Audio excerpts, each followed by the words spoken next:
Hey there, and welcome.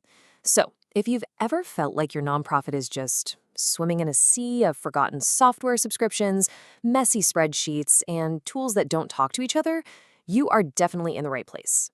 In this explainer, we're going to walk through a super practical guide to help you take back control. The goal? To make technology a powerful ally for your mission, not just a constant source of frustration. Let's dive in. Let's just start with this simple truth, because it's pretty much universal. Every nonprofit has a technology problem. Whether you have way too many tools, not enough of the right ones, or just this random collection of software that someone bought 5 years ago, you're not alone. This is the common ground we are all starting from. So here's our game plan. First, we're going to define the silent problem that's quietly holding you back. Then, we'll break your tech into 4 simple categories. From there, we'll get into the nitty-gritty, a 5-step audit you can actually do. And finally, we'll talk about how to turn that audit into a real action plan. All right, so let's start with the big concept at the heart of all this, something called technology debt. It's this invisible force that slows your whole organization down, and you might not even realize it's happening. So what is tech debt really? Well, think of it like a hidden tax on your team's time and your organization's efficiency. It just accumulates quietly. You buy one tool to solve a problem. Then 6 months later, another department buys a totally different, overlapping tool. And before you know it, your team is spending hours every week on manual data entry instead of focusing on your mission. That's tech debt in action. And this, right here, perfectly illustrates the friction that tech debt causes inside an organization. Your frontline team feels the pain of clunky, disconnected systems every single day. Meanwhile, the finance team is looking at the books, seeing constant spending on new, shiny tools. An assessment, a real audit, helps everyone see the full picture and proves that, you know what, both perspectives are totally valid.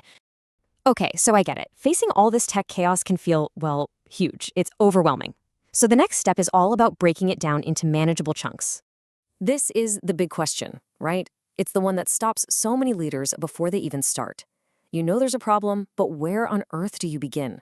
Well, the answer is actually simpler than you think. You start by sorting everything you have into 4 basic buckets. And here they are. First, you've got mission delivery. These are the tools your team uses on the front lines to do their work. Second, admin and finance. Think of this as your operational backbone, right? Accounting, HR, the essentials. Third, communication and donor management. Now pay close attention to this one, because this is where most of the overlap and confusion hides. And finally, number 4, infrastructure and security. This is the invisible foundation that keeps everything else running safely. Okay, now for the real heart of this whole thing, the action plan. And don't worry, this is not some 6-month-long consultant-heavy project. This is a focused assessment you and your team can get done internally in about 4 to 6 weeks. This timeline is so key because it shows you just how manageable this can be. Look, in the first couple of weeks, you're just gathering the data. Week 3, you follow the money. Then you spend a couple weeks talking to your team, and in the final week, you map it all out. It's a focused sprint, not a marathon. So the process itself is really systematic. First, you make a master list, just a simple spreadsheet. Then you check that list against what you're actually spending. I promise you, you will be surprised what you find. After that, and this is crucial, you talk to the people who actually use the tools every day. Then you just map your integrations, and that just means drawing a simple diagram of which software talks to which. And finally, you take an honest look at the quality of your most important data. Oh, and this is maybe the best piece of advice for that third step, the interviews. If you ask people what they want to keep, they get defensive. They're afraid you'll take away their favorite tool.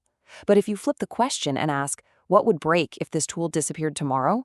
Well, that forces a totally different conversation about what's truly essential. You get much more honest, useful answers. So you've done the audit. The hard work is over, right? Well, not quite. An assessment is totally useless if it just sits in a folder on a server somewhere.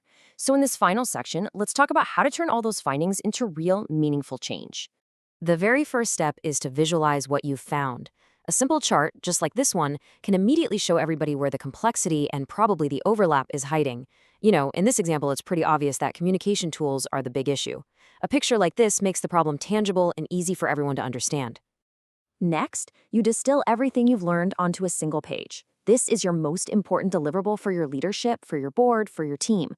No 50-page reports that nobody reads, just the hard facts, what you spent, how many tools you have, where the biggest overlap is, and where your most critical risks are.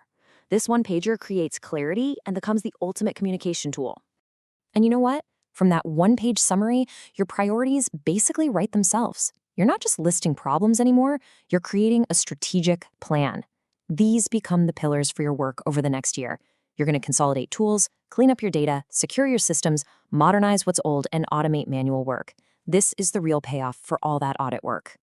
And please, remember, this can't be a one-and-done project. Technology is always changing, and I guarantee that tech debt will start creeping right back in the second you stop paying attention. To keep your systems healthy and aligned with your mission, this assessment needs to become an annual discipline.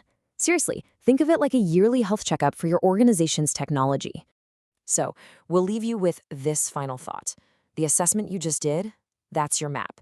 It shows you exactly where you are, and it highlights all the roadblocks and opportunities. But the journey only starts when you take that first step. So the real question isn't what you'll find in your audit, it's what are you prepared to do about it?